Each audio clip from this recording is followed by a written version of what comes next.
A'udzubillahi minasyaitonirrajim. Bismillahirrahmanirrahim. Assalamualaikum warahmatullahi taala wabarakatuh. Alhamdulillahi rabbil alamin. Wassalatu wassalamu ala al-mahbub al-habibil mustafa sayyidina wa maulana Muhammadinil karim wa ala alihi wa intratihi wa ashabihi ajma'in.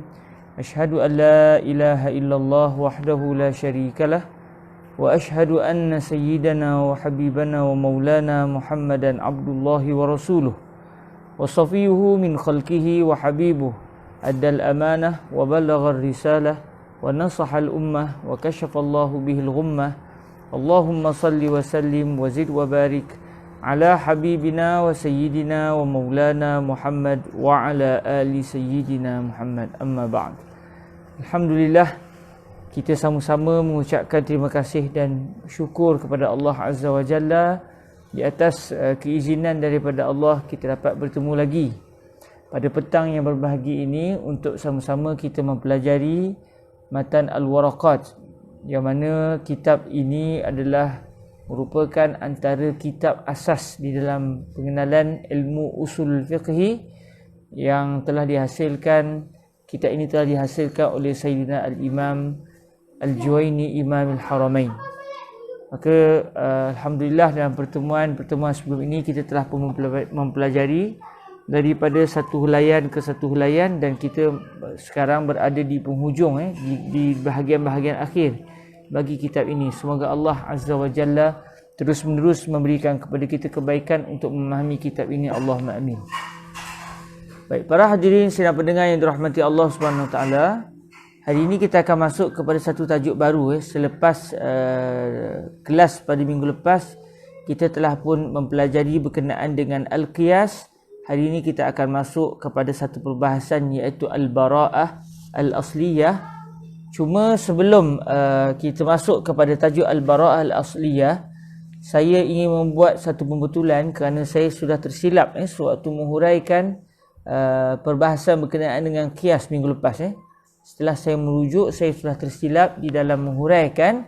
Jadi hari ini saya nak betulkan kembali huraian pada minggu lepas, iaitu berkaitan dengan syarat illah. Iaitu berkaitan dengan syarat illah. Ada sedikit kesilapan yang telah saya sebutkan minggu lepas.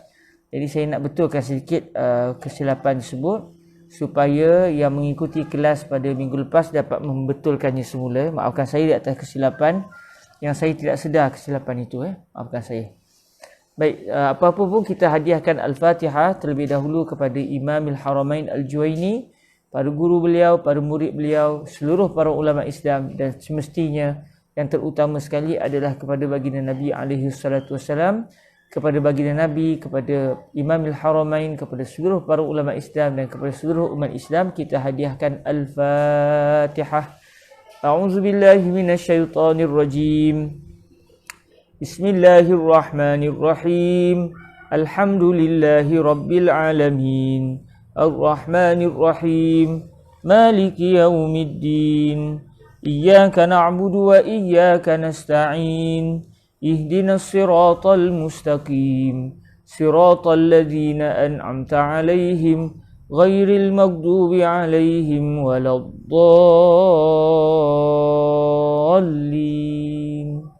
Amin. Bismillahirrahmanirrahim. Alhamdulillah. Wassalatu wassalamu ala al-habibil mustafa sayyidina wa maulana Muhammadir rasulillah wa ala alihi wa itratihi wa ashabihi wa man walah. Amma ba'd. Qala sayyidina Imamul Haramain Al-Juwaini rahimahullahu azza wa jal, Abdul Malik ibnu Abi Muhammad Abdullah ibni Yusuf Al-Juwaini An-Naisaburi rahimahullahu azza wa jalla wa nafa'ana Allahu bi'ulumihi wa ulumi masyayikhihi wa talamizatihi wa qurra'i waraqatihi wa sairi musannafatihi wa syurrahiha. Allahumma amin. Bisanadina ilaihi qala wa min syartil illati an tattarida fi ma'lulatiha fala tantaqidu la lafzan wala ma'nan. Perbahasan ini telah kita bincangkan pada pertemuan minggu lepas. Cuma saya menyedari bahawa saya sudah tersalah faham dalam menghurai, dan saya rasa saya perlu membetulkan atas dasar amanah ilmu. untuk yang telah mengikuti kelas minggu lepas dapat diperbetulkan, dan insya-Allah saya akan tulis di bahagian komen. Bagi yang tak perasan boleh maklumkan, yang tak perasan moga-moga dalam kelas minggu lepas kita akan tulis di komen bahawa ada sedikit kesilapan yang telah dibetulkan insya-Allah pada hari ini. Jadi ucapan ini berbunyi wa min syartil illati an tattarida fi ma'lulatiha fala tantaqidu la lafzan wala ma'nan. Maksud dia, di antara syarat bagi illah, kita masih di dalam perbahasan al-qiyas. Patutnya kita dah selesai dah, tapi saya nak betulkan kesilapan saya dalam hurai minggu lepas. Kata Imam Al-Haramain Al-Juwaini, Imam Al-Haramain menyatakan di antara syarat bagi illah adalah illah hendaklah tattarida maksud dia tataba'a wa tasalsal. Maksudnya dia hendaklah terus-menerus. Terus-menerus, sentiasa terus-menerus berada pada ma'lulat bagi illah. Apa dia ma'lul? Ma'lul iaitu hukum hakam yang memiliki illah tersebut. Maksudnya illah wasfun mu'arrifun lil hukmi. Illah adalah satu sifat yang menjelaskan, yang menerangkan ataupun yang memperkenalkan akan hukum. Maknanya hukum yang mempunyai illah itu akan menunjukkan kepada kita bahawa perbuatan bagian-bagian hukumnya adalah bagian-bagian. Contohnya seperti arak. Arak hukumnya, hukum minum arak adalah al-hurmah. Minum arak adalah haram. Minum arak adalah haram. Okey, apa illah kepada pengharaman minum arak? Illah kepada pengharaman minum arak adalah arak memabukkan. Jadi al-iskar, memabukkan itu adalah merupakan sifat yang memperkenalkan kepada kita mengapa arak diharamkan. Jadi pengharaman arak itu hukum. Pengharaman arak itu adalah hukum. Manakala sebab pengharaman arak itu adalah kerana wujudnya al-iskar, wujudnya memabukkan itu ataupun sifat yang boleh memabukkan yang ada pada sesuatu cecair. Jadi apabila memabukkan itu adalah illah, maka illah menyebabkan ataupun illah memperkenalkan kita akan hukum. Apa hukum? Hukum itu adalah pengharaman arak, maka pengharaman arak dinamakan sebagai ma'lul. Sebagai ma'lul. Jadi kalau kita boleh katakan illah adalah sebab, maka pengharaman arak adalah musabbab. Jadi ma'lulat adalah jamak kepada ma'lul. Ma'lul adalah hukum yang memiliki illah. Hukum yang memiliki illah. Jadi syarat illah dia kena terus-menerus ada di dalam hukum. Maknanya tidak boleh sekiranya illah wujud, tiba-tiba hukum tidak wujud. Okay, saudara Ikhwan Farouk tanya, Ustaz Ikhwan kita tanya soalan di mana? Okay, perbahasan kita adalah pada wa min syartin illah. Kerana dalam perbahasan lepas kita dah bincang dah ni, cuma saya tersilap faham. Saya tersilap faham dalam menghurai, jadi saya nak betulkan balik kesilapan saya pada minggu lepas. Jadi sepatutnya kita terus masuk pada tajuk baru, bukan lagi tajuk illah, tetapi disebabkan ada kesilapan, saya nak betulkan kesilapan saya. Jelas Ustaz Farouk kita? Farouk and Fawaz. Semoga diberkati Allah Azza wa Jal. Okey, di antara syarat illah adalah illah itu tattarida fi ma'lulatiha. Illah akan sepatutnya dia hendaklah sentiasa terus-menerus di dalam hukum yang berkait dengan illah. Macam tadi illah kepada pengharaman arak adalah memabukkan. Maka setiap kali ada mabuk, maka hukum kepada illah ini sepatutnya kena ada. Maksudnya bila ada mabuk, maka hukum pengharaman kena ada. Jadi itulah yang dimaksudkan dengan syarat ini. Cuma saya tersilapnya di mana? Saya tersilapnya, Allah barik fikum, tersilapnya pada ucapan fala tantaqidu la lafzan wala ma'nan.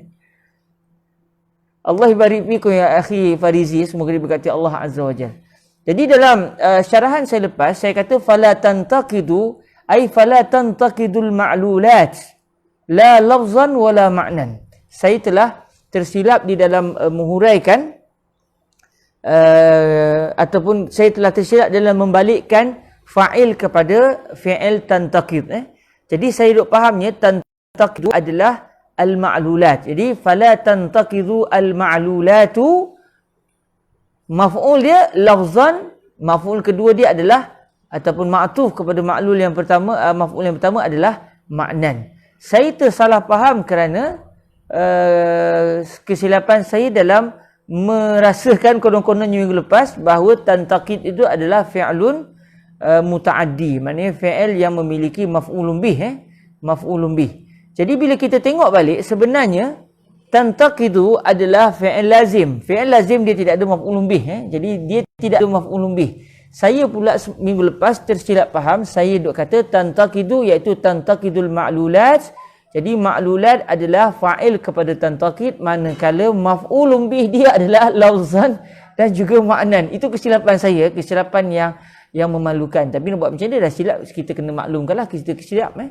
Jadi serupa-rupanya tantaqidu adalah fi'lun lazim, iaitu fi'il yang tidak memiliki maf'ulun bih. Maksud dia fala tantaqidu di sini, maksud dia fala tantaqidu al-illatu. Illah tidak boleh menjadi rosak. Itu maksud dia. Fala tantaqidu maksud dia fala tafsudu al-illah. Maka illah tidak boleh rosak. Okey, itu yang dimaksudkan dengan tantaqidu. Ada juga dalam bahasa Arab disebut yantaqidu al-mujtama' ala amirihim. Bila kadang-kadang disebut contoh yantaqidul wudu, contoh dalam bahasa Arab yantaqidul wudu ataupun intaqadal wudu, maksud dia wudu sudah rosak. Bila wudu telah rosak, maksud dia wudu telah terbatal. Intaqada al-bunyan, maknanya bangunan sudah mula rosak, sudah mula rapuh. Jadi ada juga dalam bahasa Arab yang fi'il tantaqid ini ataupun intaqada ini dia menggunakan huruf ala, iaitu contohnya kita sebut intaqada ar-ra'iyatu amirahum, ala amirihim. Dia mesti guna kalimah ala. Maksud dia rakyat sudah memberontak, setelah bangun sudah keluar memberontak ke atas pemerintah. Jadi intaqada sama ada bermaksud rosak atau bermaksud telah memberontak. Jadi di sini maknanya lebih tepat adalah rosak. Kita nak kata illah tak sepatutnya menjadi rosak. Tidak sepatutnya illah menjadi rosak. Maksudnya illah tidak boleh menjadi rosak. Kalau betul illah itu illah, dia tidak boleh rosak. Jadi kalimah la lafzan maksud dia la tantaqidu al-illatu lafzan wa la tantaqidu al-illatu ma'nan, ay intiqadan ma'nawiyan ataupun intiqadan lafziyan. Jadi kalimah lafzan itu adalah kita boleh kata dia bukan maf'ulun bih, tetapi dia adalah seakan-akan hal kepada intiqad itu sendiri. Kerosakan itu dari sudut apa? Min haisu apa? Dari sudut apa kerosakan illah itu? Maka Imam Al-Haramain menyatakan illah tidak boleh rosak. Maksud dia illah tidak boleh rosak, tidak boleh dari sudut lafaz, tidak juga boleh dari sudut makna. Maksud dia illah tidak boleh rosak sama ada illah itu berbentuk lafaz atau illah itu berbentuk makna. Maksud dia la yajuzu an tantaqidal illatu sawa'un kanatil illatu lafzan au ma'nan. Jadi itu yang sepatutnya dihuraikan oleh saya minggu lepas, tetapi saya sudah tersilap. Lantas saya mengatakan fala tantaqidu, maksud dia fala tantaqidu al-ma'lulatu, hukum tidak boleh rosak. Sedangkan yang dibincangkan adalah isu illah. Maknanya Imam Al-Haramain ingin menyatakan illah tidak boleh rosak. Dari sudut apa Syekh? Dari sudut lafaz illah pun tak boleh rosak, dari sudut makna illah pun tidak boleh rosak. Jadi apa maksud tidak boleh illah itu rosak dari sudut lafaz dan illah juga tidak boleh rosak dari sudut makna? Setelah kita melihat apa yang dihuraikan oleh para ulama, contoh Al-Imam Al-Khattab Al-Maliki, beliau akan menjelaskan kepada kita bahawa illah itu kadang-kadang dia adalah rangkuman daripada beberapa sifat. Bukan satu sifat tapi rangkuman beberapa sifat. Contoh macam, kalau macam orang tanya kepada kita, apa sebab seorang pembunuh itu dijatuhkan hukuman bunuh? Okey, maknanya apa illah? apa illah, apa sebab yang menyebabkan seseorang pembunuh berhak dijatuhkan hukuman bunuh. Maka para ulama akan menyatakan sebab mengapa seorang pembunuh berhak dijatuhkan hukuman bunuh kerana telah wujud pembunuhan yang bersifat sengaja dan bersifat melampaui batas. Tiga sebab yang digabung jalinkan sekali. Bukan hanya salah satu daripada tiga. Maksudnya mesti kena berlaku pembunuhan.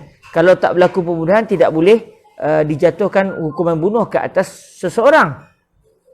Yang kedua, pembunuh itu dijatuhkan hukuman bunuh. Kenapa? Kerana pembunuhan itu berlaku secara sengaja. Kalau dia bunuh secara tak sengaja, maka tidak boleh orang itu dijatuhkan hukuman bunuh sebab dia tak sengaja. Kemudian, kalau dia bunuh secara sengaja sekalipun tetapi secara hak, maksud dia syariat membenarkan untuk dia membunuh. Contoh, seorang tukang bunuh di peringkat mahkamah. Mahkamah menjatuhkan hukuman bunuh ke atas seseorang, lalu mahkamah mengarahkan tukang bunuh untuk membunuh orang tertentu. Adakah selepas si tukang bunuh membunuh, dia pun kena bunuh sebab dia telah membunuh? Jawapannya tidak. Kerana walaupun dia bunuh dengan sengaja, tetapi tidak berlaku udwan, tidak berlaku melampaui batas kerana dia membunuh berdasarkan syariat. Jadi, illah dia bukan satu. Illah dia adalah gabungan tiga. Jadi, kita pun sebut illah kepada pembunuhan adalah qatlun, amdun, udwan. Pembunuhan tambah sengaja tambah melampaui batas. Jadi oleh itu kita telah menggunakan tiga lafaz. Gabungan tiga perkara membentuk satu illah. Jadi bila Imam Al-Haramain menyatakan fala tantaqidu la lafzan, maknanya Imam Al-Haramain nak bagi tahu illah tidak boleh menjadi rosak dari sudut apa? Dari sudut lafaz illah.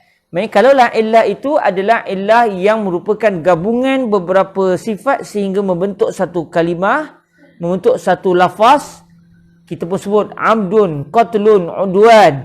Qatlun, amdun, udwan, pembunuhan yang sengaja dan melampaui batas. Maksudnya dia telah membentuk satu lafaz.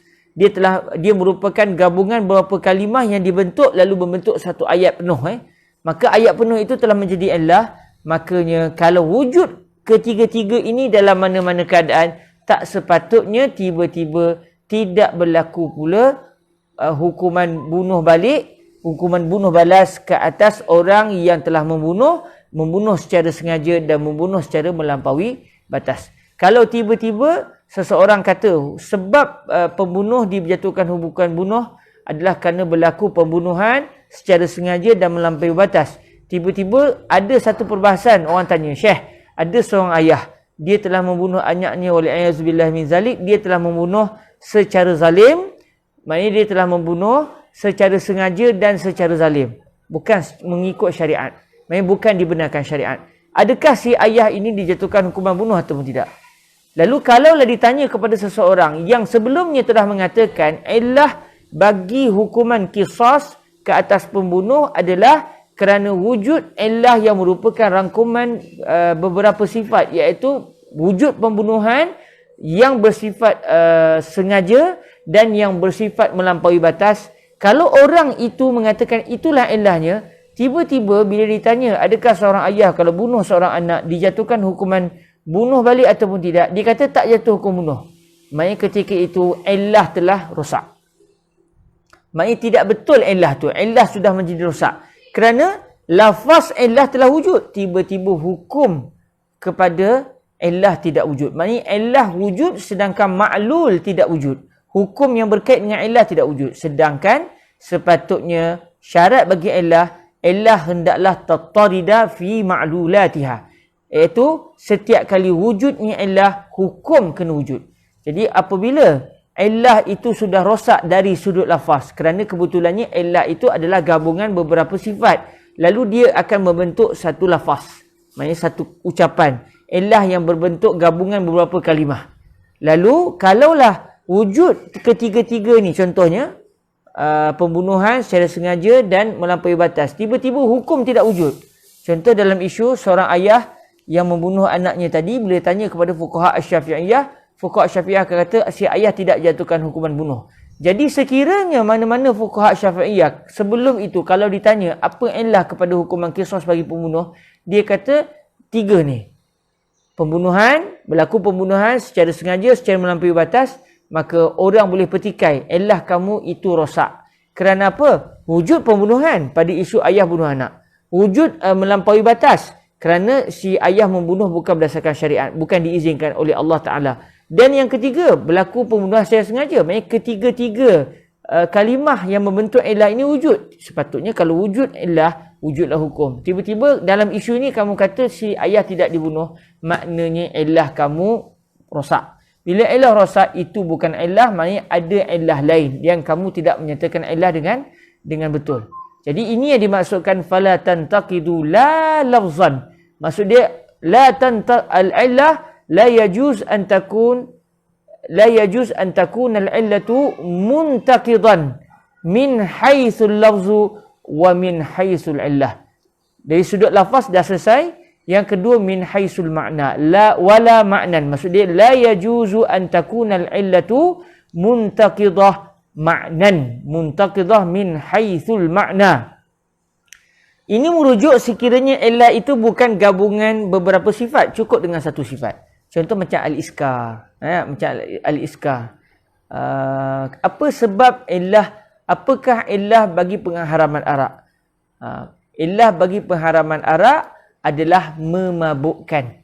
Bukannya memabukkan yang sekian-sekian dalam masa yang sama mesti itu dah jadi.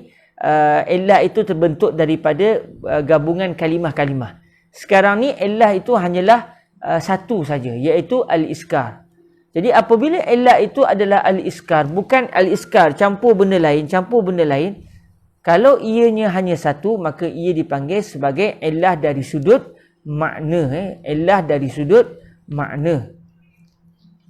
Illah dari sudut makna. Contoh lagi, kalau orang tanya kepada kita, apakah illah bagi kewajipan zakat? Kalau orang tanya kepada fuqaha, akan ada fuqaha yang sebut illah bagi kewajipan zakat adalah musa'adatu al-fuqara, membantu orang-orang fakir, membantu orang-orang fakir. Jadi kalau kita lihat di sini, perbuatan membantu orang fakir itu hanyalah satu. Bukan membantu orang fakir dengan syarat mesti begini, dengan syarat yang seterusnya. Maksudnya dia sudah jadi lafaz. Ini hanya satu je, iaitu membantu golongan al-asnaf. Jadi ini adalah contoh kepada illah dalam bentuk maknan. Dan saya juga telah melakukan kesilapan juga dalam pertemuan lepas apabila saya mengatakan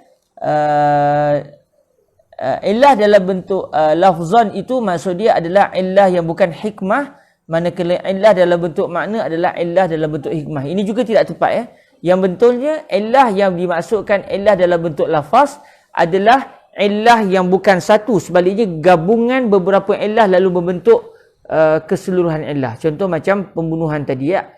Illah kepada pembunuhan adalah pembunuhan. Illah kepada kewajipan qisas adalah pembunuhan yang maknanya campur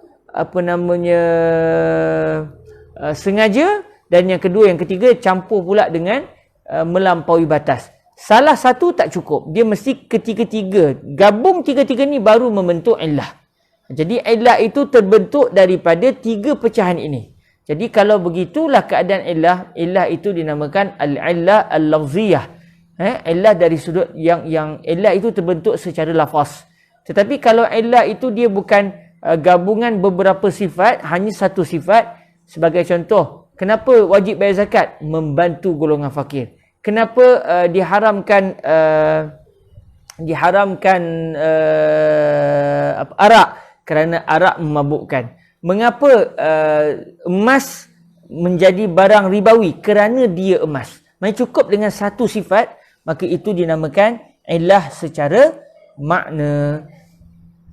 Okey, jadi begitu juga sekiranya illah dalam bentuk makna. Kalau satu orang tanya kepada seorang fakir, apa sebab zakat diwajibkan? Lalu si fakir tu kata, zakat diwajibkan kerana membantu orang miskin. Maksudnya untuk membantu orang miskin. Kalau begitu, orang boleh petikai balik. Okey, kalau begitu, orang yang dia memiliki berlian yang banyak, dia wajib bayar zakat atau tidak? Illah kepada kepada zakat yang disebut oleh si faqih tadi, contohnya dia kata kerana membantu orang miskin, kerana untuk membantu orang miskin. Sebab orang yang nak bantu tu dia dah duit banyak, harta dia dah banyak, maka kenapa dia diwajibkan bayar zakat? Supaya dia dapat membantu orang miskin. Lalu orang tanya soalan, okey, kalau seorang itu pemilik belian yang banyak, dia ada lebih kurang dalam 3 kilo belian, dia wajib ke keluarkan zakat belian? Lalu si faqih tu jawab, tak wajib. Orang boleh petikai, tadi kamu kata ilahnya adalah satu, iaitu membantu orang miskin. Maknanya ini adalah ilah secara makna. Sepatutnya setiap kali wujud ilah ini, wujudlah hukum. Mana-mana orang kaya yang sudah berkemampuan bantu orang miskin, kalau harta dia itu sudah banyak, maknanya sepatutnya dia kena membantu orang miskin secara zakat. Tak kira lah dia simpan emas ke, perak ke, belian ke, dia simpan zamrud ke, zabarjat ke, tak kisahlah. Tiba-tiba mengapa kamu kata dalam bab emas dan perak dia kena bayar zakat? Sebab ilahnya, sebabnya adalah kerana membantu orang miskin. Tiba-tiba dari sudut orang yang memiliki belian tidak pula diwajibkan membayar zakat, sedangkan ilah yang sama turut ada. Jadi ketika itu ilah yang disebut tadi adalah rosak, dan ilah ini kebetulannya adalah dari sudut makna, iaitu dia bukan gabungan dua atau tiga perkara. Jadi ini yang dimaksudkan dengan fala tantaqidu la lafzan wala ma'nan. Jadi saya ulang sekali lagi, bagi yang mengikut kelas minggu lepas, saya mohon kemaafan kerana saya sudah tersilap dalam menghuraikan. Kesilapan saya ada dua keadaan lah. Kesilapan yang pertama, saya sudah membalikkan ataupun saya sudah memahami kalimah tantaqidu secara salah. Saya menganggap tantaqidu kononnya adalah tantaqidu al-ma'lulatu. Jadi fa'il kepada tantaqid adalah al-ma'lulat, sedangkan yang betul fa'il kepada tantaqidu adalah illah, bukan ma'lulat. Kemudian saya juga tersilap di dalam memahami maksud lafzan wala ma'nan. Saya kata lafzan adalah illah yang bukan hikmah, manakala ma'nan adalah illah berupa hikmah yang betulnya bukan. Yang betulnya illah dalam bentuk lafaz adalah apabila illah itu adalah hasil gabungan beberapa lafaz, gabungan beberapa syarat yang membentuk kesemuanya akhirnya membentuk illah. Dengan satu saja tak cukup, dua saja tak cukup. Kalau sebabnya ada tiga, hendaklah wujud ketiga-tiga sekali lalu baru membentuk illah. Ini dipanggil illah secara lafaz. Adapun illah secara makna adalah apabila illah itu hanya satu, bukannya gabungan daripada dua sebab yang membentuk satu illah. Jadi ada dua kesilapan saya, moga-moga dapat diperbetulkan, dan insya-Allah saya akan menyatakan kepada di bahagian komen untuk kelas minggu lepas bahawa saya sudah tersilap dalam isu ini. Saya mohon kemaafan daripada Allah Azza wa Jalla dan kepada kita semua di atas kesilapan tadi. Okey, alhamdulillah, itu saja yang saya ingin betulkan.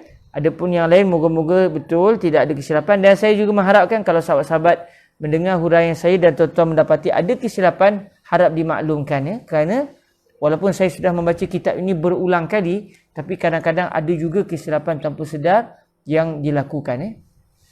Okey, alhamdulillah selesai kita bicara tentang al-qiyas. Lalu kita masuk kepada tajuk baru, iaitu al-hazru wal ibahah. Ini adalah satu perbahasan baru, iaitu dalam membincangkan adakah ketiadaan hukum bagi sesuatu perkara. Maksudnya selepas kedatangan baginda Nabi SAW, selepas adanya syariat Nabi SAW, sekiranya sesuatu perkara itu setelah dikaji tidak didapati sebarang hukum baginya. Okey, tidak didapati sebarang hukum baginya, maka adakah ini menunjukkan perkara itu halal dilakukan atau haram dilakukan? Okey. Maknanya ada satu perkara, fuqaha kaji apa hukum bagi perbuatan bagian-bagian. Setelah dikaji, fuqaha tidak mendapati ada dalil yang menyatakan hukum bagi perbuatan ini adalah bagian-bagian. Daripada ayat Quran pun tak ada, hadis pun tak ada, ijma' pun tak ada, qiyas pun tak ada, maknanya tak ada dalil. Bila orang tanya, Syekh, apakah hukum benda ni? Syekh kata, saya dah kaji dah, saya tak jumpa dalil. Bila tak jumpa dalil, apa status perbuatan tersebut?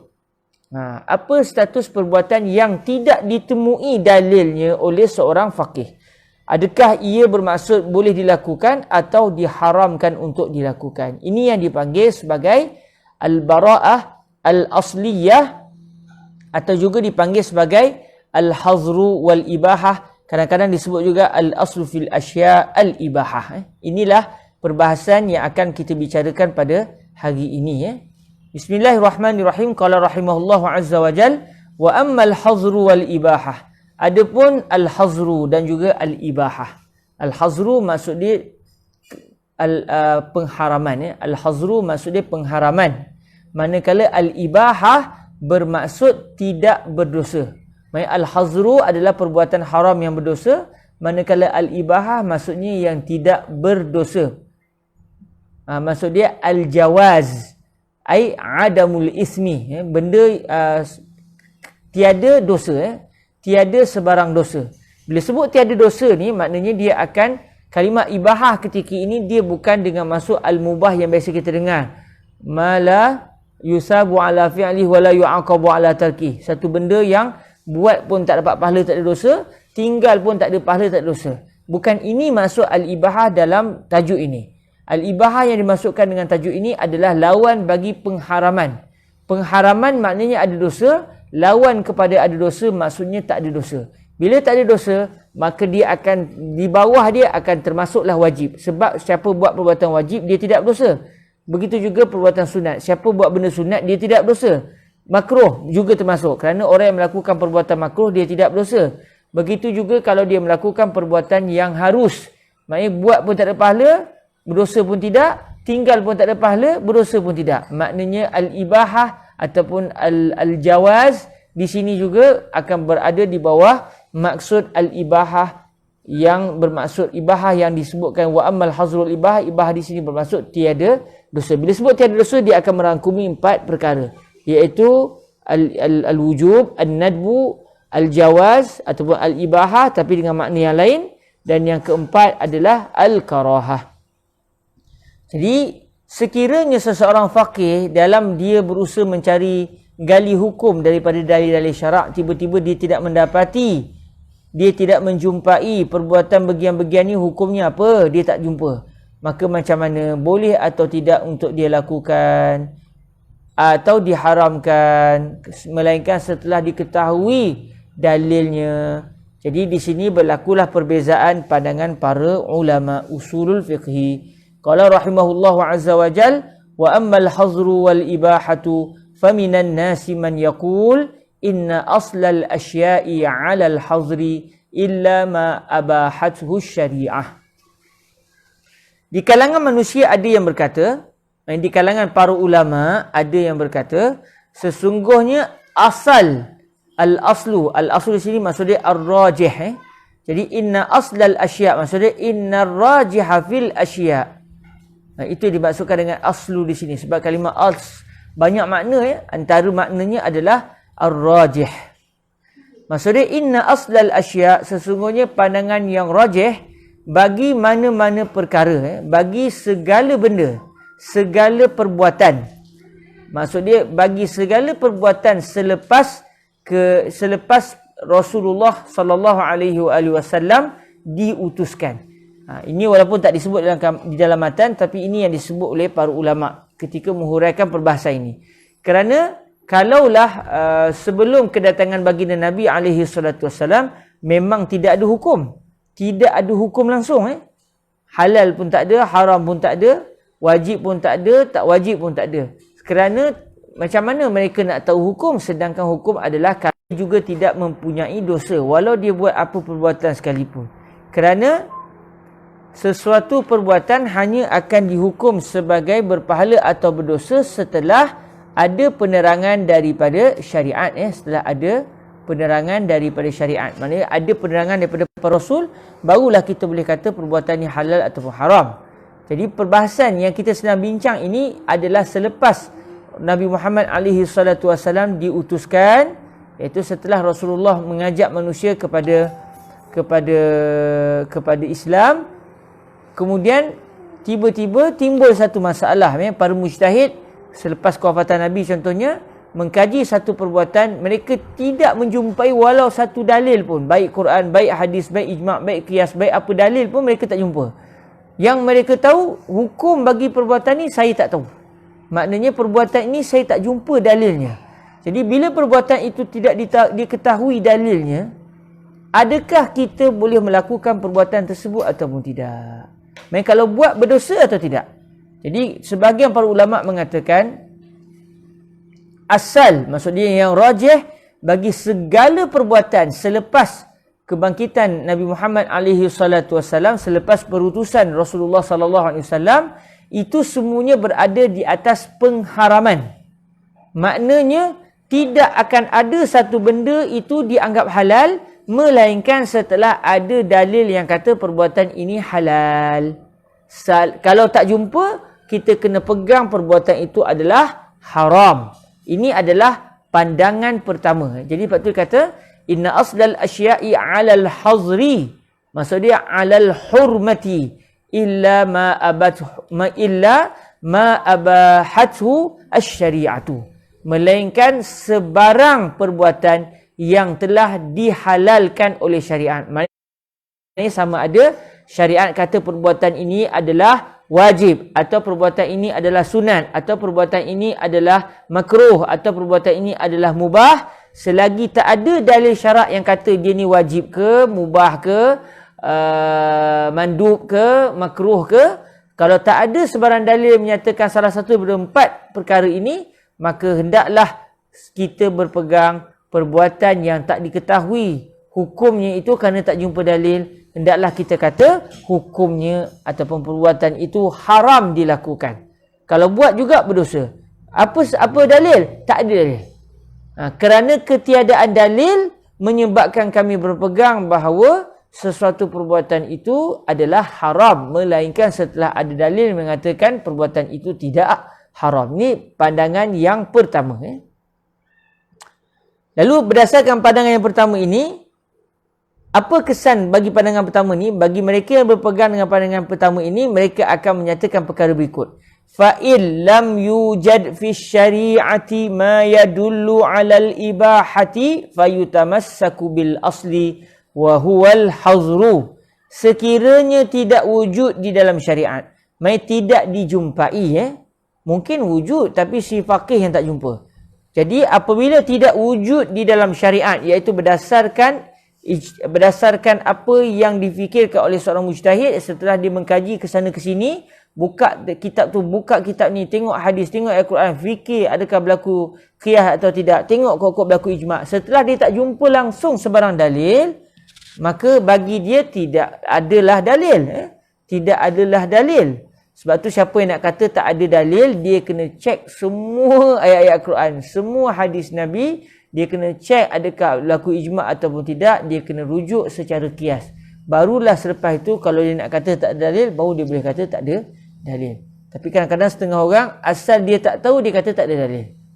Sebutlah saya tak tahu, kan senang. Ini tak, dia tak tahu, dia kata tak ada dalil. Dalil tidak ada. Jadi ini satu kesilapan secara ilmiah.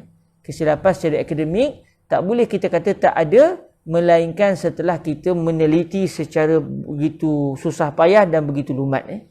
Jadi kata Imam Al-Haramain Al-Juwaini, sekiranya tidak wujud, iaitu pada sangkaan seseorang mujtahid, bagi dia tidak wujud dalam syariat apa sahaja dalil syarak yang menunjukkan adanya keharusan. Setelah dia mengkaji, dia mendapati dia tidak jumpa sama sekali sebarang dalil yang menjelaskan perbuatan ini halal atau haram. Baik, dia tak jumpa. Dia tak jumpa sekali, dia tak jumpa sama sekali sebarang dalil yang kata perbuatan ini wajib. Dia juga tidak menjumpai sebarang dalil mengatakan perbuatan itu adalah sunat. Dia tak jumpa sama sekali dalil mengatakan perbuatan itu adalah makruh. Dia juga tidak menjumpai sama sekali dalil yang menyatakan bahawa perbuatan itu adalah jaiz. Buat pun tak apa, tak buat pun tak apa. Dia tak jumpa sama sekali. Maka apa yang si mujtahid tadi kena berpegang? Kalau orang tanya, Syekh, saya tahulah Syekh dah cari tak ada dalil. Sekarang ni saya nak buat ke tak buat? Saya boleh buat ke tak boleh buat? Kata Imam Al-Haramain, Imam Al-Haramain sebut, berdasarkan mereka yang berpegang pandangan yang kuat bagi sesuatu perkara adalah pengharaman, maka orang yang berpegang dengan kenyataan ini, dia kena berpegang dengan pandangan yang rajih bagi dia tersebut. Apa dia? Tidak boleh. Perbuatan yang tidak diketahui dalilnya halal atau haram, kita kena pegang perbuatan itu haram dilakukan. Maksudnya selagi tidak ada dalil yang mengatakan, perbuatan itu wajib atau sunat atau mubah atau makruh, selagi itu dia kena berpegang perbuatan itu adalah haram. Ini pandangan pertama. Ini adalah pandangan pertama. Okey, ada seorang sahabat kita tanya soalan. Apa hukum orang azan ketika hendak mengebumikan jenazah? Minta penjelasannya Ustaz. Okey. Maknanya sahabat kita yang bertanya ini, dia tanya masalah fiqh. Kita bincang ini bukan isu masalah fiqh, kita bincang isu usul fiqh. Dan kebetulannya soalan yang ditanya ini adalah berkait dengan masalah fiqh.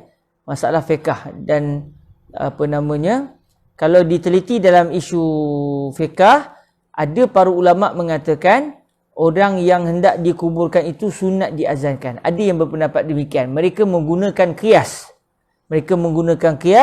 Iaitu mereka kiaskan sebagaimana orang yang baru lahir, kanak-kanak yang baru lahir diazankan, maka dikiaskan begitu juga orang yang sudah meninggalkan dunia, orang yang ingin keluar daripada alam dunia ini, maka dia juga hendaklah diazankan. Sebab masa dia masuk ke alam dunia, dia juga diazankan. Maka ketika dia keluar, dia juga diazankan. Ada pandangan dalam mazhab Syafi'i kita yang mengatakan demikian. Dan saya masih ingat sewaktu sahabat kami, Al-Fadhil Al-Ustaz Amin daripada Kelantan, yang meninggal dunia di Mesir satu ketika dahulu. Al-Fatihah untuk beliau. A'udzubillahi minasyaitonirrajim. Bismillahirrahmanirrahim. Alhamdulillahirabbil alamin. Arrahmanirrahim. Maliki yaumiddin, iyyaka na'budu wa iyyaka nasta'in. Ihdinas siratal mustaqim, siratal ladzina an'amta 'alaihim ghairil maghdubi 'alaihim waladdallin. Amin. Okey, balik kepada kisah tadi. Al-Fadhil Ustaz Amin ni seorang sahabat kami yang rajin belajar. Beliau memang begitu menumpukan dari segi pengajian. Dalam keadaan kita tengok rupa parah beliau tu macam beliau ni bukan orang kaya. Rupa-rupanya anak orang kaya. Anak orang kaya besar di Kelantan. Tapi cara hidupnya seakan-akan beliau ni orang susah. Subhanallah. Sebab beliau tak sempat dah nak memikirkan nak pakai baju lawa, kerana masa beliau habis dengan menyibukkan diri dari segi menuntut ilmu. Saya dulu pernah terfikir Ustaz Amin ni akan jadi orang alim besar di Malaysia akan datang. Tapi rupa-rupanya Allah Ta'ala mentakdirkan beliau pulang awal. Jadi suatu jenazah beliau dibawa ke kuburan di perkuburan Hayu Ashir, Kahirah, Mesir. Ramai para ulama Al-Azhar turun, guru-guru beliau turun. Antaranya Syekh Said Shaltut, antaranya Syekh Amrul Wildani, dan begitu juga Al-Habib Ahmad Maqdi. Jadi Al-Habib Ahmad Maqdi bawa jenazah sampai ke liang lahat. Sampai ke liang lahat, maka sewaktu jenazah diletakkan di liang lahat, Habib Ahmad Maqdi melaungkan azan. Kerana memang ada pendapat di dalam mazhab fiqh kita yang mengatakan dilaungkan azan. Cuma pendapat ini kalau saya tak silap tidak dianggap sebagai pandangan yang kuat dalam mazhab Syafi'i. Kalau saya tak silap lah, ia tidak dianggap sebagai pandangan yang kuat dalam mazhab Imam Asy-Syafi'i. Pandangan yang kuat tak perlu azan, dan itu yang kita laksanakan di Malaysia. Namun Habib Ahmad Maqdi berpegang dengan pandangan yang juga merupakan pandangan fuqaha dalam mazhab kita, yang mengatakan sebagaimana orang itu lahir diazankan, maka ketika dia dihantar ke kuburan, dia juga diazankan. Okey, itu dari segi masalah fiqh lah. Okey, kita bawa contoh ini, kalaulah, tapi masalahnya fuqaha kita ada dalil. Katakan tak ada dalil. Sebab fuqaha yang kata azan tu dia menggunakan qiyas juga dalil. Katakan sebagai contoh, katakan ada orang tiba-tiba azan suatu jenazah dibawa masuk ke dalam kubur. Lalu orang tanya soalan kepada para ulama, boleh ke tak boleh azan? Katakan ini contoh contoh yang tak berlaku sebab fuqaha kita ada dalil, iaitu qiyas. Katakan kita andai-andaikan para ulama pun mula mengkaji, tengok Quran tak ada, tak ada dalil daripada Al-Quran. Tengok hadis, tak ada hadis daripada Nabi. Tengok dari segi qiyas juga tidak ada. Tapi kebetulannya isu ni ada. Katakan kita anda-andaikan tak ada. Tengok ijma' juga tak ada. Tengok apa dalil semua tak ada. Jadi boleh atau tidak azan? Jadi di sisi para ulama yang berpegang sesuatu perkara adalah haram melainkan setelah ada dalil, mereka akan kata haram melakukan azan ketika itu. Ini contoh contoh bagaimana kita nak praktikkan kaedah ini di dalam masalah fiqh. Cuma kalau orang tanya memang haram ke Ustaz? Okey, balik kepada isu secara realitinya, memang fuqaha kita ada yang mengatakan sunat mengazankan, sunat diazankan sewaktu mayat dibawa masuk ke dalam liang lahat. Okey, balik kepada masalah kita iaitu al-asl fil asya' al-hurmah.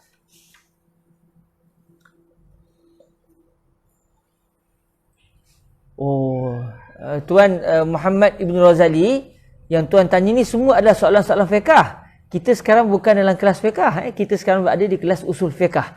Jadi saya akan selesaikan dulu kita punya perbahasan usul fiqh ni. Adapun soalan yang tuan tanyakan tu, insya-Allah kalau sempat lagi saya jawab. Kerana tajuk kita bukan tajuk fiqh, tajuk kita adalah tajuk usul fiqh. Kita bicara tentang kaedah yang digunakan oleh para ulama di dalam mengeluarkan hukum hakam. Bukan majlis kita ni bukan majlis baca kitab fiqh. Saya mohon maaf Tuan Muhammad Ibn Razali, kerana soalan-soalan tuan berkait dengan masalah fiqh dan kita sekarang ni sedang membaca kitab berkenaan dengan usul fiqh, bukan kitab fiqh. Tapi insya-Allah nanti kalau ada di akhir, nanti kalau ada masa saya akan mengulasnya, tapi bukanlah ulasan atas usul fiqh tapi secara fiqh insya-Allah. Okey, balik kepada masalah kita ini. Ada pandangan kedua yang disebutkan oleh Imam Al-Haramain Al-Juwaini. Kata Imam Al-Haramain, wa minan nasi man yaqul bi dhiddihi. Di kalangan manusia lain, maksud di kalangan para ulama lain, ada yang mengatakan dengan pandangan yang bertentangan dengan pandangan yang mula-mula tadi. Pandangan yang mula-mula mengatakan suatu perkara itu adalah haram, melainkan kalau ada dalil yang mengatakan ia tidak haram. Pandangan yang kedua pula bercanggah dengan pandangan yang pertama. Mereka akan mengatakan sesuatu perkara itu adalah tidak haram, melainkan setelah dalil ada atau setelah wujud dalil yang menyatakan perbuatan itu adalah haram. Jadi selagi tidak ada dalil yang mengharamkan, selagi itu perbuatan itu tidak haram. Okey. Apa kata beliau? Apa kata pandangan ini? Wa minan nasi man yaqulu bi dhiddihi wa huwa anna al-asla fil asya'i 'ala al-ibahah. Anna al-asla fil asya'i 'ala al-ibahah illa ma hazarahu syar'u.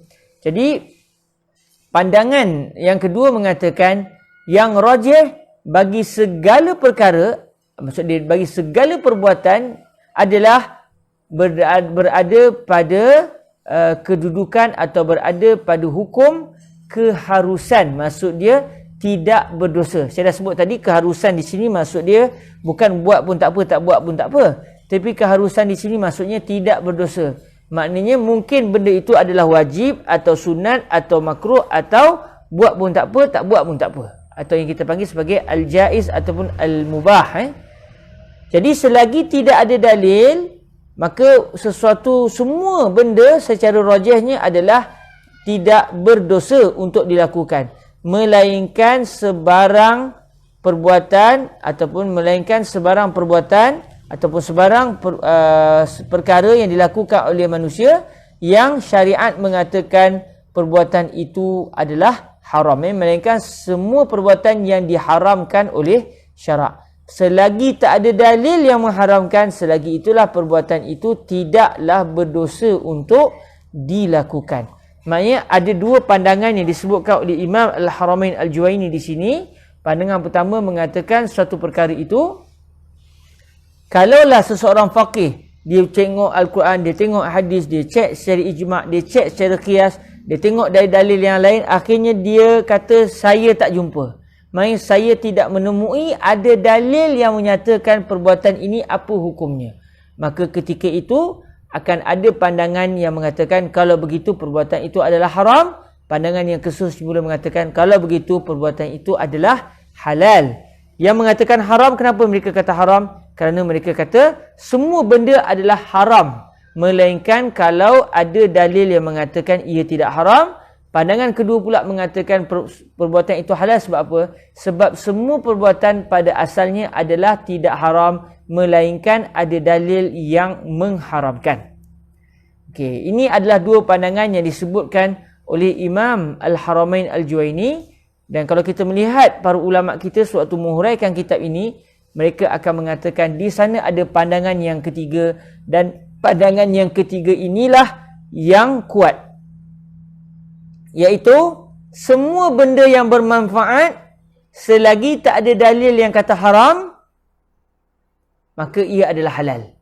Segala benda yang bermanfaat selagi tidak ada dalil yang mengharamkan, maka perbuatan yang bermanfaat itu adalah halal.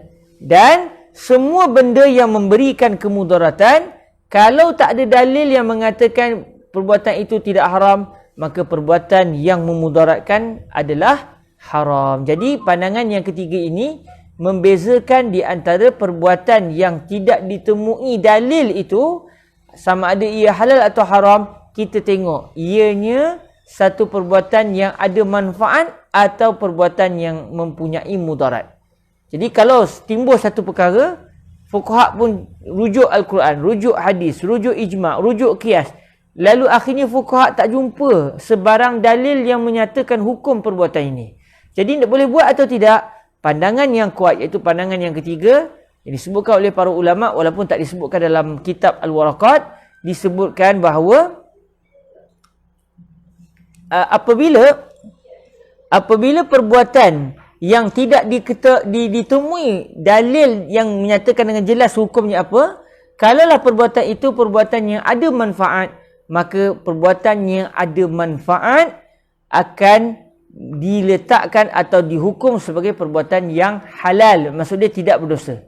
Adapun kalau perbuatan itu adalah perbuatan yang mempunyai kemudaratan, maka kalaulah setelah fuqaha mengkaji mereka tidak menemui dalil yang menyatakan apa status perbuatan yang memudaratkan ini, maka ketika itu hendaklah dipegang perbuatan yang memudaratkan itu adalah haram. Jadi pandangan yang ketiga dia tidak seperti pandangan pertama dan juga pandangan yang kedua. Sebab pandangan yang pertama, asal tak ada dalil, haram. Sebarang perbuatan kalau tak ada dalil yang menjelaskan hukumnya, maka perbuatan itu dihukum sebagai perbuatan haram. Manakala pandangan kedua pula, selagi tidak ada dalil yang mengatakan perbuatan itu haram, maka selagi itulah perbuatan itu dianggap sebagai perbuatan yang tidak berdosa untuk dilakukan. Jadi dua pandangan ini secara mutlak begitu. Namun pandangan yang ketiga dibezakan sedikit. Bukan secara mutlak, bukan secara terus begitu. Sebaliknya kita tengok dulu perbuatan yang fuqaha mencari dalilnya tapi tidak menemuinya, adakah perbuatan itu bermanfaat atau tidak. Kalau perbuatan itu bermanfaat, maka dihukum bahawa perbuatan itu halal, tidak berdosa maknanya. Kalau perbuatan itu ada kemudaratan, maknanya perbuatan itu dihukum sebagai perbuatan yang haram. Baik. Itulah yang disebut oleh para ulama kita dan dibincangkan oleh Imam Al-Haramain Al-Juwaini dan dihuraikan oleh para ulama kita secara panjang lebar. Okey, ada satu soalan yang disebut di sini. Soalan berkaitan dengan usul fiqh. Saya mahu bertanya, apakah dalil atau landasan yang dipakai oleh pandangan sahih hukum asal sesuatu adalah haram? Pandangan yang sahih atau pandangan yang kuat bukan pandangan suatu benda adalah haram. Pandangan yang kuat adalah pandangan yang ketiga yang mengatakan sekiranya perbuatan yang setelah dikaji tidak dijumpai dalil, sekiranya perbuatan itu mempunyai manfaat, maka ia adalah halal. Sekiranya dia mempunyai kemudaratan, maka ia adalah haram. Ini pandangan yang kuat, bukan pandangan yang pertama yang mengatakan semua benda pada asalnya adalah haram, melainkan kalau ada dalil yang kata tak haram.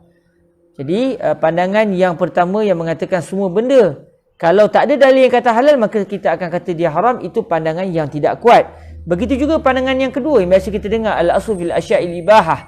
Semua benda adalah halal melainkan perkara yang diharamkan oleh syariat. Pandangan ini sebenarnya juga bukan kuat. Pandangan yang paling kuat menurut Imam Al-Jalal Al-Mahalli adalah pandangan yang mengatakan sekiranya perbuatan tersebut adalah perbuatan yang bermanfaat, maka hukum bagi perbuatan itu adalah halal.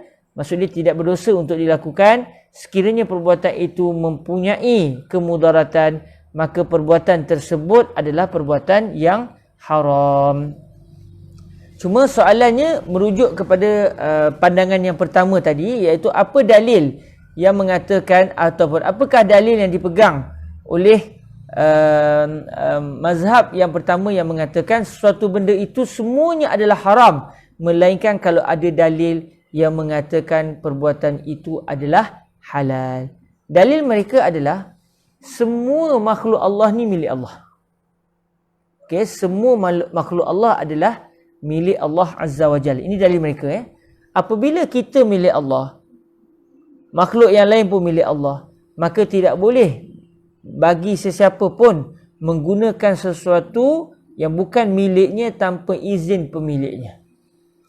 Jadi, apabila semua makhluk adalah milik Allah, bahkan kita sendiri adalah milik Allah, maka apabila kita ingin melakukan satu perbuatan, kita kena pastikan bahawa perbuatan yang kita ingin lakukan itu telah diizinkan oleh Allah Azza wa Jal. Sekiranya kita tidak menemui bahawa Allah Ta'ala mengizinkan ataupun tidak, maka hendaklah kita berpegang dengan konsep asal, iaitu sesuatu perbuatan itu adalah tidak boleh dilakukan kerana bukan milik kita, bukan diizinkan oleh Allah. Selagi tidak ada keizinan, selagi itu kita tidak boleh melakukan satu perbuatan tanpa izin pemiliknya.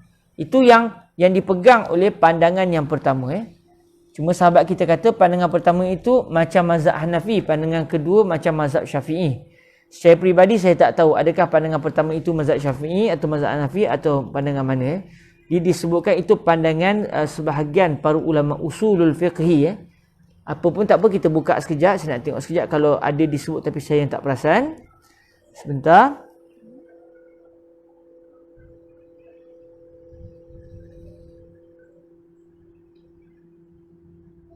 Di dalam kitab Qurratul Ain tidak disebutkan. Begitu juga dalam kitab Syarah Imam Mahalli juga tidak disebutkan. Kita tengok sikit kitab Usul Fiqh karangan Dr. Syekh Abu Nur Zuhair. Bentar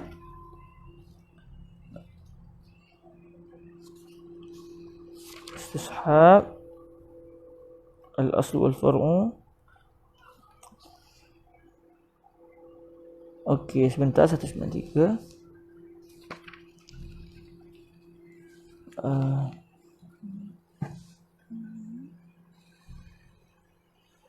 Di sini disebut bahawa pandangan mazhab yang mengatakan satu benda itu adalah halal, melainkan ada dalil yang mengharamkan, itu adalah mazhab yang telah dipilih oleh Al-Imam Al-Baydawi dan merupakan pilihan ramai para ulama daripada golongan Al-Asy'ariyah, golongan Ahlus Sunnah wal Jamaah maknanya. Kemudian mazhab yang kedua iaitu mazhab yang kata haram. Tengok sekejap. Mazhab kedua yang mengatakan maafkan saya tersilap. Mazhab pertama yang mengatakan halal secara mutlak. Mazhab kedua haram secara mutlak. Mazhab ketiga, kalau yang bermanfaat itu adalah halal, yang memudaratkan adalah haram. Yang ketiga ini barulah yang dipegang oleh Al-Imam Al-Baydawi dan dipilih oleh ramai para ulama Ahlus Sunnah wal Jamaah, iaitu para ulama Al-Asy'ariyah. Pun begitu, dalam kitab ini tak disebut bahawa pandangan yang mengatakan semua benda adalah haram melainkan diizinkan syarak. Begitu juga pandangan yang mengatakan semua benda adalah halal melainkan benda yang diharamkan syarak. Di sini juga tak disebutkan siapakah pemilik mazhab tersebut. Okay, ini kitab yang terakhir yang ada di tangan saya. Kitab saya banyak di Mesir. Banyak ada di Mesir. Kita tengok satu lagi. Kod-kod disebut. Tapi secara adatnya tak disebut juga dalam kitab Ghayatul Wusul. Sebentar. وفين فين اوكي 761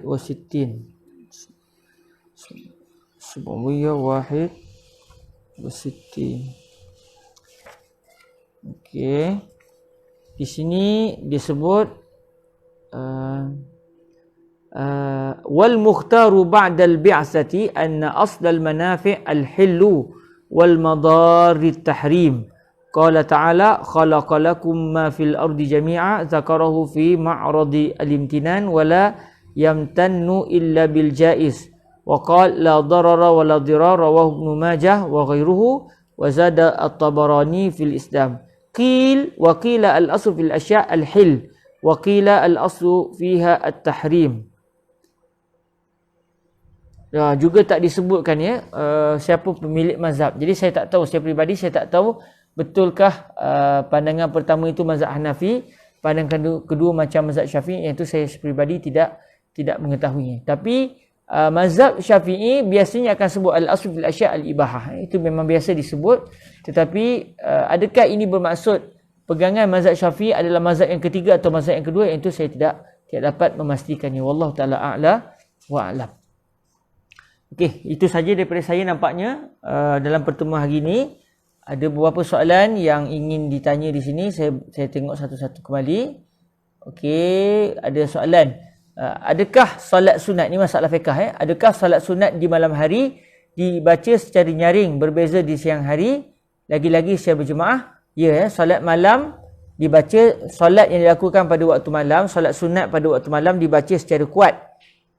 Melainkan sembahyang rawatib, sembahyang rawatib, qabliyah sembahyang maghrib, qabliyah sembahyang ba'diyah sembahyang maghrib, qabliyah sembahyang isya', ba'diyah sembahyang isya', itu dibaca perlahan. Kerana semua sembahyang rawatib, iaitu sembahyang qabliyah dan juga ba'diyah, semuanya dibaca secara perlahan, tak kira pagi, tak kira malam. Tetapi selain daripada itu, sembahyang malam disunatkan membacanya secara kuat. Maknanya kalau dibaca secara pelan, dibuat macam sembahyang zuhur begitu, sedangkan itu adalah solat sunat pada waktu malam, tidaklah berdosa dan tidaklah dianggap perbuatan itu bercanggah dengan syariat. Pun begitu, yang terbaik tidak. Yang terbaik adalah solat malam dibaca secara kuat. Maknanya kalau kita buat qiyamul lail, hatta apa solat qiyamul lail sekalipun, kalau buat secara berjemaah, imam akan baca secara kuat. Okey. Bukan imam baca masing-masing, imam pun baca, makmum baca masing-masing, sedangkan mereka sembahyang berjemaah. Kerana tak sepatutnya begitu. Tapi kalau buat berdosa, tidak berdosa. Cuma bukan itulah yang sepatutnya, tapi tidak berdosa. Sah, sembahyang sah. Okey, seterusnya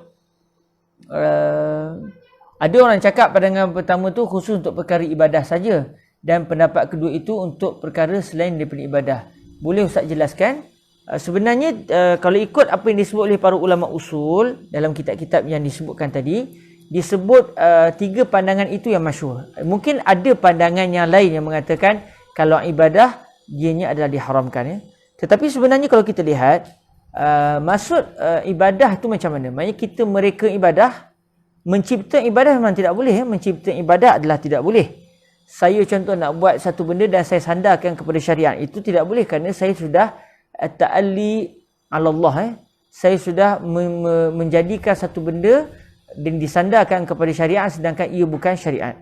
Contoh, kalau saya sebut kepada tuan-tuan, okey, barang siapa selepas sembahyang zuhur dia mengelilingi surau kerana Allah Azza wa Jalla, dia akan dapat pahala seperti bertawaf di Baitullahil Haram. Itu merupakan satu ibadah.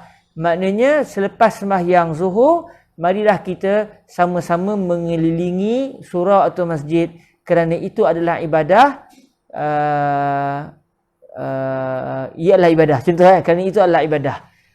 Maka ketika itu saya sudah melakukan satu perbuatan bid'ah, dan ia termasuk dalam maksud bid'ah dalalah, kerana saya telah mencipta satu ibadat dan saya menyandarkan ia kepada syariat sedangkan ia bukan daripada kalam Allah dan kalam Nabi. Nak menjadikan satu perkara itu ibadat atau tidak, itu mesti daripada Allah dan juga daripada Rasul alaihi salatu wasalam. Jadi apa yang kita bincangkan ini sekiranya tidak ada dalil, sekiranya tidak ada dalil. Masalah tadi mencipta ibadah tu sendiri adalah haram. Maknanya sebarang ibadah yang kita memandai-mandai merekanya itu adalah haram. Macam saya buat contoh tadi ya. Kita ada satu ibadah yang saya baru cipta, apa dia? Ibadah itu iaitu selepas sembahyang zuhur hendaklah kita memusing masjid, bertawaf di luar masjid sebanyak 7 kali. Itu adalah satu perkara yang haram kerana ada dalil yang mengharamkan. Apa dia? Hadis yang diriwayatkan oleh Sayyidatuna Aisyah radhiyallahu anha. Sayyidatuna Aisyah berkata, Nabi SAW telah bersabda, Man ahdatsa fi amrina hadza ma laysa minhu fahuwa raddun, ai mardudun. Sesiapa saja yang mereka-reka di dalam urusan kami ini, dia mereka satu benda yang tidak termasuk dalam urusan agama kami ini, maka apa yang dia nyatakan itu, apa yang dia ada-adakan itu adalah tertolak. Maksudnya ada dalil yang mengharamkan ya. Yang kita bincangkan ini adalah bukan pada ibadah lah. Apa yang kita bincangkan ini bukan pada isu ibadah. Sebab perbahasan yang kita bincangkan tadi, sekiranya timbul satu benda baru, para ulama kaji tak jumpa dalil, maka kita nak kata dia halal ke dia haram. Itu perbahasannya. Adapun masalah mereka ibadah, memang ada dalil yang mengharamkan, iaitu hadis yang dinyatakan oleh yang kita dengar sebentar tadi, hadis yang diriwayatkan oleh Sayyidatuna Aisyah. Cuma hadis tentang bid'ah ni, kata para ulama, Sayyidatuna Aisyah menyatakan Nabi bersabda, Man ahdatsa fi amrina haza ma laysa minhu. Maksudnya siapa yang mencipta satu benda, yang benda ciptaan, benda rekaan itu tidak termasuk di dalam agama. Bermaksud, kata para ulama, ada benda yang kita cipta tetapi masih termasuk di dalam agama. Itulah yang disebut oleh para ulama sebagai al-bid'ah al-hasanah. Kalau kita nak ambil contoh bid'ah hasanah di Malaysia, benda yang dia sendiri tidak dilakukan oleh Nabi seperti itu, namun dia masih lagi berada dalam ruang lingkung agama. Apa dia? Contohnya amalan tahlil masyarakat Melayu kita. Maknanya selepas si mati meninggal dunia, kita pun pergi ke rumah si mati, kita membaca Al-Quran beramai-ramai, kita berzikir beramai-ramai, kemudian kita berdoa kepada Allah agar Allah mengampunkan dosa si mati, dan kemudian kita berdoa moga pahala bacaan Al-Quran tadi, pahala berzikir tadi, sebut la ilaha illallah tadi, moga-moga Allah menyampaikan dan menghadiahkan kepada si mati tadi. Jadi kalau kita tengok secara adakah Nabi melakukan perbuatan itu? Setakat yang saya baca, saya belum jumpa lagi. Maksudnya saya belum pernah menemui sebarang hadis yang Nabi meminta selepas seseorang itu meninggal dunia, hendaklah orang ramai datang ke rumah si mati dan hendaklah membaca tahlil. Lepas tu saya tak jumpa lagi. Maknanya dia adalah merupakan satu perkara yang diada-adakan. Man ahdatsa fi amrina haza. Cuma masalahnya dia bukan terkeluar daripada urusan agama. Kalau kita tengok satu-satu ibadah yang dilakukan ini, contoh macam tahlil tadi, dia masih lagi dalam ruang lingkup agama. Walaupun Nabi tak melakukan, tapi dia masih lagi berkait dengan ibadah. Membaca Al-Quran. Adakah yang kita baca itu benda yang diharamkan? Tak, kita baca Al-Quran. Okey, membaca Al-Quran tak ada pengharaman, dan syariat pun tidak mengatakan tak boleh baca Al-Quran selepas orang mati. Tak ada syariat kata begitu. Jadi membaca Al-Quran adalah ibadah. Kemudian baca tahlil, sebut la ilaha illallah, adakah ia haram? Ia juga tidak haram. Kemudian kita berdoa, ya Allah sampaikanlah pahala bacaan kami kepada si mati. Itu juga ada dalil yang menunjukkan bahawa perbuatan itu dibenarkan syariat. Jadi maknanya yang bid'ah hanyalah penyusunan ibadah-ibadah itu saja yang bid'ah. Tetapi penyusunan yang bid'ah ini masih lagi berada dalam ruang lingkup syariat. Bila ia masih berada dalam ruang lingkup syariat, maka ia tidak diharamkan. Tapi katakan kalau saya buat satu perkara baru. Saya kata, tuan-tuan yang dirahmati Allah, antara ibadah yang kita kena lakukan selepas pada si mati dikubumikan, kita hendaklah melompat-lompat di kubur si mati. Kemudian kita hendaklah menyanyikan lagu negaraku. Kemudian kita hendaklah membakar lilin. Ini semua adalah ibadah. Contoh, kita kata ini adalah ibadah. Itu adalah haram sebab kita menyandarkan satu perbuatan disandarkan kepada baginda Nabi alaihi wasallam, sedangkan ia bukan ibadah. Tapi kalau saya buat satu benda, dia bukan ibadah dan saya pun tak kata dia ibadah. Contoh, saya memang seronok. Lepas habis semayangnya saya pusing surah 7 kali. Itu memang perangai saya. Orang tanya kenapa pusing? Saya kata saya saja. Nabi tak buat. Dia bukan ibadah. Dan saya pun tak kata dia ibadah. Maka ketika itu, okey, apa perbahasan fuqaha? Fuqaha berbincang, okey, ada tak dalil kata lepas semayang jangan pusing? Tak ada. Kalau tak ada, boleh tak boleh? Dia akan balik kepada perbahasan yang kita bincangkan tadi. Akan ada ulama yang mengatakan perbuatan ini haram. Akan ada ulama yang kata perbuatan ini halal. Akan ada ulama kata, benda ni ada mudarat ke tidak? Pusing 7 kali mudarat tidak? Oh, dia ni sihat elok. Okey, tak ada mudarat. Tapi dia tu memang semput. Kalau dia pusing, dia boleh ke hospital. Oh, haram. Sebab membawa kepada kemudaratan. Tetapi menyandarkan ibadah kepada Allah dan Nabi, kita kata ini ibadah syariat, ibadah Islam, sedangkan ia bukan yang dilaksanakan ataupun bukan disyariatkan, itu adalah haram. Cuma berkait dengan masalah kita tadi, bagus juga soalan ini ditimbulkan kerana ia ada kait sikit dengan isu bid'ah. Sebab ada orang kata bid'ah semuanya haram. Yang betul bukannya, yang betul bukan semua bid'ah haram. Bid'ah yang haram adalah bid'ah yang terkeluar daripada agama. Sekiranya bid'ah itu masih di dalam ruang lingkup agama, dengan maksud kita melakukan beberapa perkara yang semua perkara itu adalah ibadah, cuma kita susun, kita rangkumkan, kita programkan, maka ia tidak dianggap sebagai bid'ah. Tambah lagi, kalaulah contoh macam perayaan menyambut Maulidur Rasul, Nabi tak sambut, tetapi bila dibincang satu-satu, perayaan menyambut Maulidur Rasul, apa yang kita buat? Kita panggil orang ramai berhimpun. Adakah memanggil orang ramai berhimpun untuk mendengar kisah Nabi haram? Tidak haram. Ia adalah satu ibadah. Dari sudut itu, okey, kemudian kita baca qasidah. Qasidah tu cerita pasal apa? Qasidah cerita pasal Nabi, cerita pasal keanggungan Nabi. Tak ada masalah sebab memuji Nabi adalah perkara yang dituntut. Bahkan Allah Ta'ala sendiri memuji Nabi dalam Al-Quran. Okey, kemudian dibuat jamuan. Adakah memberi makan kepada orang ramai adalah haram? Juga tidak. Maknanya melakukan majlis sambutan Maulid Rasul dengan panggil orang ke dalam satu dewan contohnya dan dibacakan qasidah, kemudian dibacakan kisah hidup Nabi. Kemudian ada pula jamuan lepas tu, ini semua adalah bid'ah. Mereka-reka satu benda yang tidak dibuat oleh Nabi, tetapi bila dikaji satu persatu, setiap satu itu tidaklah haram. Bahkan dia boleh dianggap sebagai ibadah juga. Maksudnya dia hanyalah lebih kepada satu gabungan ibadah-ibadah yang telah diprogramkan. Jadi ketika itu tidaklah haram.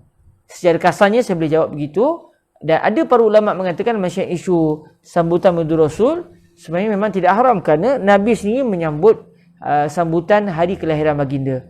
Tapi Nabi tak sambut pada 12 Rabiul Awal. Nabi sambut setiap hari Isnin dengan cara Nabi berpuasa. Maknanya meraihkan hari kelahiran Nabi itu, yang mula-mula meraihkan siapa adalah Nabi SAW sendiri. Bukan setahun sekali Nabi raihkan, tiap-tiap minggu Nabi meraihkan dengan cara berpuasa sebagai tanda bersyukur kepada Allah Azza wa Jal. Okey, itu saja yang saya boleh kongsi untuk hari ini. Saya mohon maaf kita ambil masa sikit hari ini.